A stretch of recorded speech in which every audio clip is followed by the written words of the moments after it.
Hi friends, welcome back to S choice. ഇന്ന് കൂണുകറിയുടെ recipe ആയിട്ടാണ് വന്നേക്കുന്നത്. എങ്ങനെയാണെന്ന് നോക്കാം. ക്ലീൻ ചെയ്ത കൂണ് ഒരു 15 മിനിറ്റ് ഉപ്പും മഞ്ഞൾപ്പൊടിയും കൂടി ഇട്ട വെള്ളത്തിലിട്ട് വെക്കണം. ഒരു ചീനച്ചട്ടിക്കകത്ത് കുറച്ച് വെളിച്ചെണ്ണ ഒഴിച്ചിട്ട് അതിനകത്തേക്ക് ചിരണ്ടി വെച്ചേക്കുന്ന തേങ്ങ ഇട്ട് കൊടുക്കണം. കുറച്ച് കറിവേപ്പിലയും കൂടി അതിനകത്തേക്ക് ഇട്ട് കൊടുക്കണം.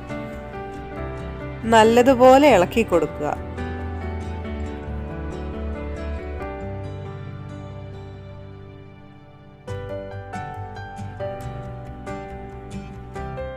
തേങ്ങ ഈ പാകം ആവുന്നോടം വരെ ഇളക്കി കൊടുക്കണം.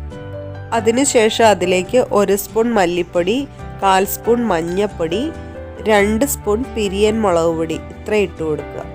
പിരിയൻ മുളക് പൊടിയാണെങ്കിൽ നമ്മുടെ കറിക്ക് നല്ല കളറുണ്ടാവും. അത് കരിഞ്ഞു പോവാതെ നല്ലപോലെ അത് ഇളക്കി കൊടുക്കണം.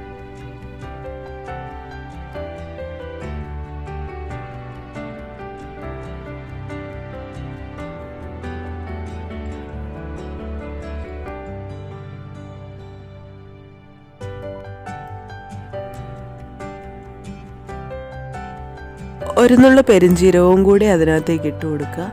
അപ്പം നമ്മുടെ കൂണുകറിക്ക് ഭയങ്കര ടേസ്റ്റ് ആയിരിക്കും.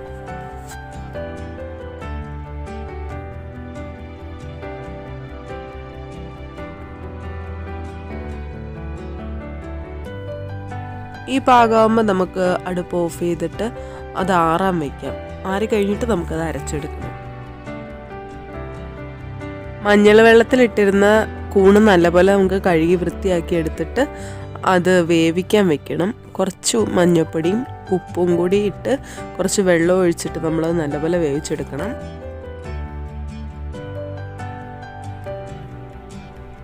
രണ്ട് സബോള എടുത്തേക്കുന്നത് നല്ലപോലെ വഴറ്റിയെടുക്കുക. സബോളയ്ക്ക് പകരം നമുക്ക് കൊച്ചുള്ളി എടുക്കുകയാണെങ്കിൽ രുചി ഇതിലും കൂടും.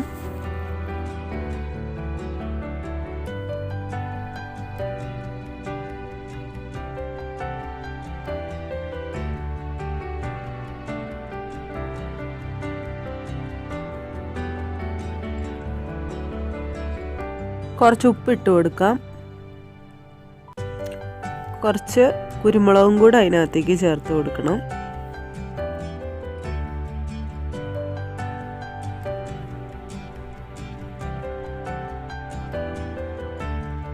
സബോള നല്ലപോലെ വഴന്നു വന്നിട്ടുണ്ട്. ഇത് നമുക്കിനി അതിനകത്തേക്ക് വേവിച്ച് വെച്ചിരിക്കുന്ന കൂണിനകത്തേക്ക് ചേർത്ത് കൊടുക്കണം. അതുപോലെ തന്നെ നമ്മുടെ തേങ്ങ അരച്ചതും.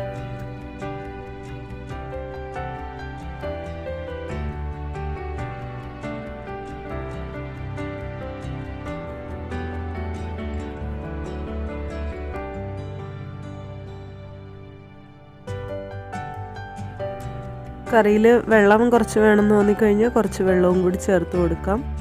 എന്നിട്ട് നമുക്ക് നല്ലപോലെ തിളപ്പിച്ചെടുക്കണം.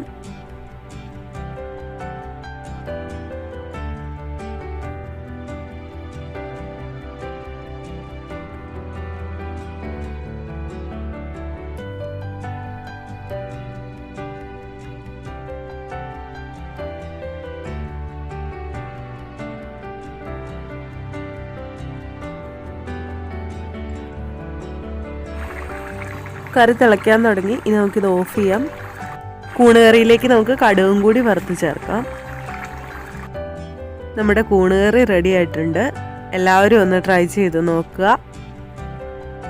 വീഡിയോ ഇഷ്ടമായെങ്കിൽ ചാനൽ സബ്സ്ക്രൈബ് ചെയ്യുക. ന്യൂ അപ്ഡേറ്റ്സിനായി ബെല്ലൈക്കൺ പ്രസ് ചെയ്യുക. എല്ലാവരും ലൈക്ക് ചെയ്യുക, ഷെയർ ചെയ്യുക. നിങ്ങളുടെ വിലയേറിയ അഭിപ്രായങ്ങളും നിർദ്ദേശങ്ങളും കമൻറ്റുകളായി രേഖപ്പെടുത്തുക. താങ്ക്